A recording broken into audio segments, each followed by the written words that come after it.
Most people think storing water is as simple as buying a few bottles and putting them in a closet. The problem is that water storage is one of those things that seems easy until you actually need it.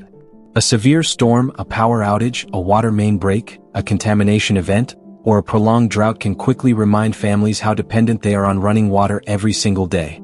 And when that happens, many people discover that their emergency water supply is either too small, poorly stored, or completely unusable. The good news is that storing drinking water at home is much easier than most people think. You don't need expensive equipment or a dedicated bunker. What you do need is a basic understanding of how water storage works and which methods make the most sense for your household. Water is one of the most important resources any family can prepare for. Unlike food, which can often be rationed or substituted, access to clean drinking water becomes critical almost immediately during an emergency. Most preparedness organizations recommend storing at least 1 gallon of water per person per day for basic needs. That includes drinking, cooking, and minimal sanitation. Some households may require more depending on climate, medical conditions, pets, or family size. But knowing how much water to store is only half the equation. The next question is where and how to store it properly. One of the simplest options is commercially bottled water. Many families start here because it's convenient, inexpensive, and widely available. Bottled water can be purchased in bulk and stored in closets, garages, storage rooms, or basements. The advantage is simplicity. The disadvantage is volume. A family of 4 can go through a surprising amount of bottled water in just a few days.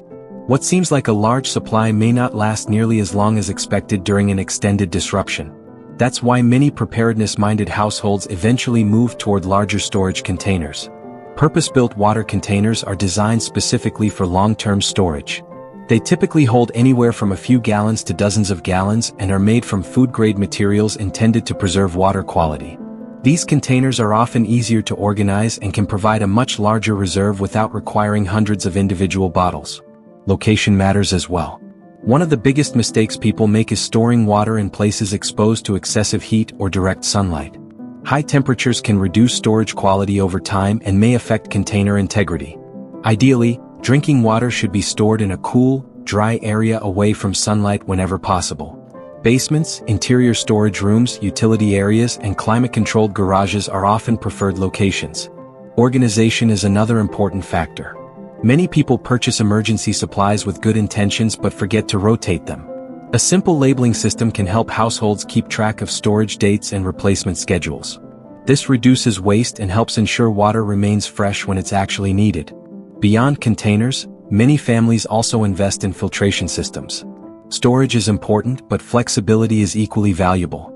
A water filter can provide access to additional water sources if stored supplies begin running low.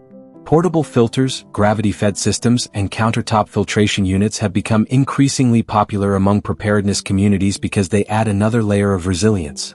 Instead of relying entirely on stored water, filtration allows households to process water from alternative sources if necessary. This is especially important during longer disruptions. Another growing area of interest is rainwater collection.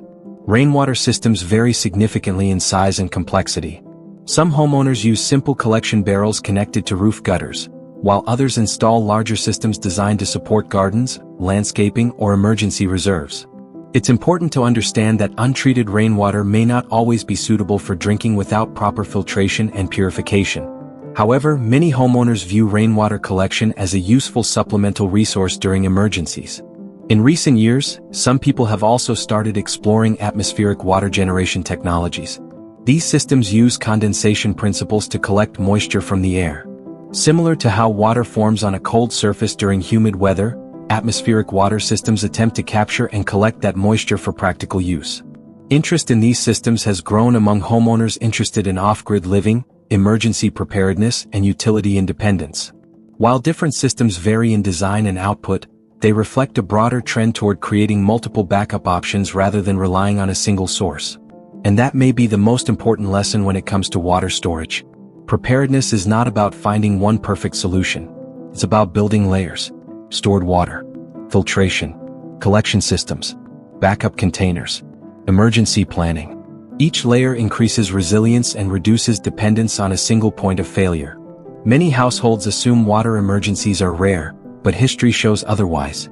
Natural disasters, infrastructure failures, contamination events, winter storms, drought conditions, and extended power outages have all interrupted water access for communities across the country. The families that tend to handle these situations best are not necessarily the ones with the largest supplies. They are usually the ones with the best planning. They understand their daily water needs. They know where their backup supplies are located. They maintain their equipment. And they periodically review their preparedness strategy before an emergency occurs. Water storage doesn't need to be complicated. In fact, the most effective systems are often the simplest. A combination of properly stored drinking water, reliable filtration options, and practical backup plans can provide a significant level of security during unexpected disruptions. And perhaps most importantly, these preparations offer peace of mind. Because when a disruption occurs, the last thing most families want is to scramble for something as basic as clean drinking water. A little preparation today can eliminate a lot of uncertainty tomorrow. If you found this video useful, subscribe for more content about emergency preparedness, water resilience, off-grid living, backup utility systems, and practical self-sufficiency. You can also find additional resources in the description, including information about water storage solutions, filtration systems, and emergency preparedness tools that relate to the topics discussed in this video.